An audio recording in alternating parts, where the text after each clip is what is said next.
Hello everyone and welcome to MPSC point. मित्रांनो, सध्या MPSCचे नागरी सेवा संयुक्त पूर्वपरीक्षेचे फॉर्म भरणे सुरू आहे 2025 या वर्षासाठीचे. ही परीक्षा महाराष्ट्र नागरी सेवा राजपत्रित संयुक्त पूर्वपरीक्षा म्हणून ओळखली जाते. यासाठी तुम्हाला प्रिलिम्ससाठी अर्ज करण्याची लिंक सध्या सुरू आहे. तर प्रिलिम्सला अर्ज कसा करायचा या संबंधीचा हा व्हिडिओ आहे. काही गोष्टी नव्याने या फॉर्ममध्ये आलेल्या आहेत, त्यामुळे त्या काळजीपूर्वक आपल्याला भराव्या लागतील.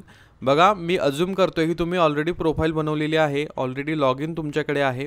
लॉग इन केल्यानंतर फॉर्म कसा भरावा या संबंधी आपण बोलणार आहोत. तुम्ही जर अजून रजिस्ट्रेशन किंवा प्रोफाईलच क्रिएट केली नसेल तर त्यासंबंधी मी ऑलरेडी व्हिडिओ टाकलेला आहे. तो वर आय बटनावरती तुम्हाला दिसेल. तिथून प्रोफाईल कशी क्रिएट करायची ते बघून घ्या. त्यानंतर या व्हिडिओला या. इथे अप्लाय कसं करायचं हे मी तुम्हाला सांगतो आहे. तुम्हाला त्या व्हिडिओची लिंक डिस्क्रिप्शनमध्ये देखील मिळून जाईल. तिथून देखील तुम्ही तो व्हिडिओ बघू शकता. त्यानंतर हा व्हिडिओ बघा, कारण अगोदर प्रोफाईल क्रिएट करावी लागते, ती लॉक करावी लागते. ती लॉक केल्यानंतर तुम्हाला फॉर्म भरावा लागतो, अर्ज करावा लागतो. ओके, सो या राज्यसेवा परीक्षेसाठी किंवा जी civil services gazetted preliminary exam 2025 आहे त्यासाठी फॉर्म कसा भरायचा हेच मी तुम्हाला सांगतो आहे.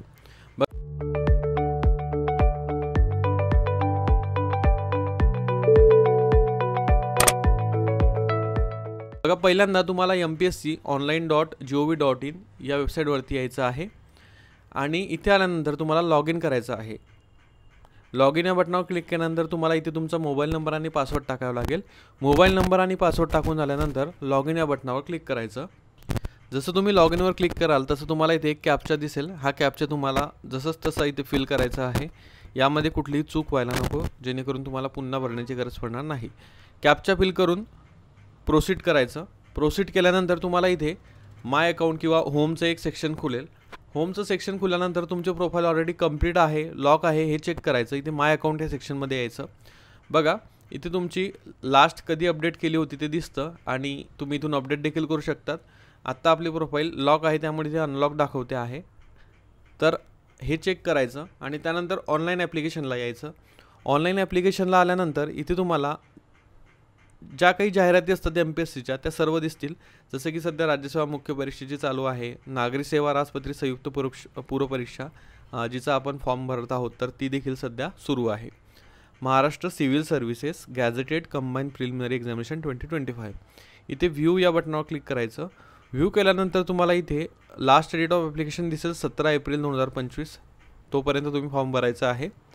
चेक एलिजिबिलिटी इथे क्लिक करू शकतात तुम्ही आणि तुम्हाला तिथे क्लिक करावंच लागेल, कारण ती पात्रता तपासल्याशिवाय तुमचा फॉर्म पुढे जाणार नाही. इथे चेक एलिजिबिलिटी केल्यानंतर ज्या ज्या पोस्ट इथे असतात बघा जाहिरातीमध्ये, त्यासाठी तुम्ही एलिजिबल दाखवता. म्हणजे ज्याला तुमचं क्वालिफिकेशन लागतं किंवा चालतं त्या पोस्टसाठी तुम्ही एलिजिबल दाखवतात. बघा, इथं assistant commissioner state tax group आहे, यू आर एलिजिबल. जिथं एलिजिबल नसेल तिथे तुम्हाला असं लिहून येतं, you are not eligible for this post, qualification condition failed. Okay, त्यानंतर इथं खाली बघा, जर तुम्ही इथे बघाल फॉरेस्टला वगैरे, range forest officer qualification failed, all categories can apply, दिव्यांग नॉट अलाउड. म्हणजेच यासाठी फॉरेस्ट सर्व्हिसेससाठी वेगळं क्वालिफिकेशन लागतं, ते तुमचं नाही असं बेसिकली इथे सांगितलेलं आहे. ओके, त्यानंतर पुढे देखील हेच दिसतं.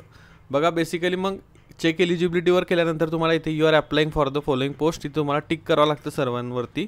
तुम्ही इथं खालीवर या पोस्ट करू शकतात, तुमची इच्छा असेल तर करा, अदरवाईज तुम्हाला मेन्सला एक प्रेफरन्स द्यावाच लागतो. सो इथे ऑलरेडी पोस्ट ज्या आहेत ग्रुप ए ग्रुप बीनुसार लावलेल्या असतात, तर तुम्हाला त्या सिलेक्ट करून ॲप्लायवर क्लिक करावं लागतं. सर्वच्या सर्व सिलेक्ट करायच्या, कारण पुढे आणखी हा ऑप्शन असा प्रकारचा येत नाही. जेव्हा मेन्सला तुम्हाला फक्त प्रेफरन्स वगैरे मागतात, सिलेक्शन वगैरे तेव्हा आय थिंक येत नसेल. बघा, इथं आल्यानंतर तुम्हाला state services select optional subject, तुम्हाला इथे ऑप्शनल सब्जेक्टच डायरेक्टली पहिल्यांदा सिलेक्ट करायचा आहे.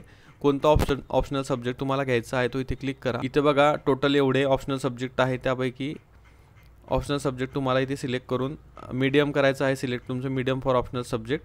जेव्हा तुम्ही एखादा ऑप्शनल सब्जेक्ट सिलेक्ट कराल तेव्हा ते मीडियम तुम्हाला टाकता येईल. समजा आपण जर इथे हिस्ट्री केला तर तुम्हाला मीडियम कोणतं, मराठी का इंग्लिश, ते इथे सिलेक्ट करावं लागेल.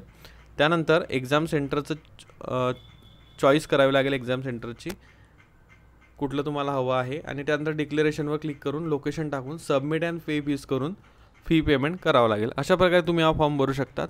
देअर इज नथिंग कॉम्प्लेक्स की ते तिथे तुम्हाला अडचण येईल. तर पेमेंट वगैरे कसं करायचं खूप साऱ्या व्हिडिओमध्ये मी सांगितलेलं आहे, तिथून तुम्ही बघू शकता.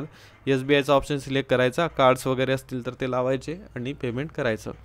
आता ह्या ऑप्शनल सब्जेक्ट सध्या क्लिअर नाही आहे हा जो कॅन्डिडेट आहे त्याचा, त्यामुळे मी हे पुढे तुम्हाला शो नाही करू शकत, कारण त्याला ऑप्शनल सब्जेक्ट वगैरे मला विचारावं लागेल.